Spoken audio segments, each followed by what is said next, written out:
Le prophète, il dit alayhi salatu wassalam, que si tous les hommes et les djinns de la terre, ils unissent leurs forces pour te faire un mal, ils ne pourraient te faire aucun mal en dehors du mal qu'Allah a inscrit et décrété pour toi.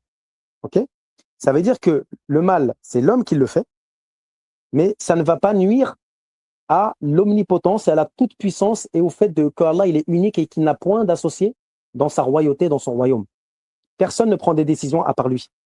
Ce qui arrive est décrété, mais ce qui est décrété n'est pas forcément, yani, faut pas confondre le décret et la volonté.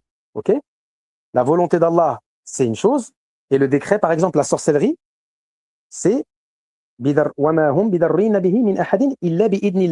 c'est par la permission, ok? Mais c'est un mal. Donc on va pas commencer à dire que les gens ils sont excusés parce que c'est la permission. Dans cette subtilité, il y a une science. D'accord? Le dernier mot, c'est Allah qui va l'avoir. Mais encore une fois, l'intention, et là, elle a très bien fait de le dire Stéphanie, elle est mise en cause plus que jamais, puisque chacun sera jugé par rapport à ses intentions. Et c'est là tout la subtilité des choses. Il y a le côté apparent et il y a les coulisses. En arrière-plan, il y a les intentions. Allah, lui, il connaît ce qu'il y a derrière. Ça veut dire que lui, ce qui est apparent, c'est le dernier mot. C'est ce que Allah veut sur terre. C'est ce que Allah a voulu. C'est pour ça que vous avez des humains, pardon, des hommes, comme il dit le prophète, alayhi salam, qui toute leur vie, ils œuvrent comme les gens du paradis.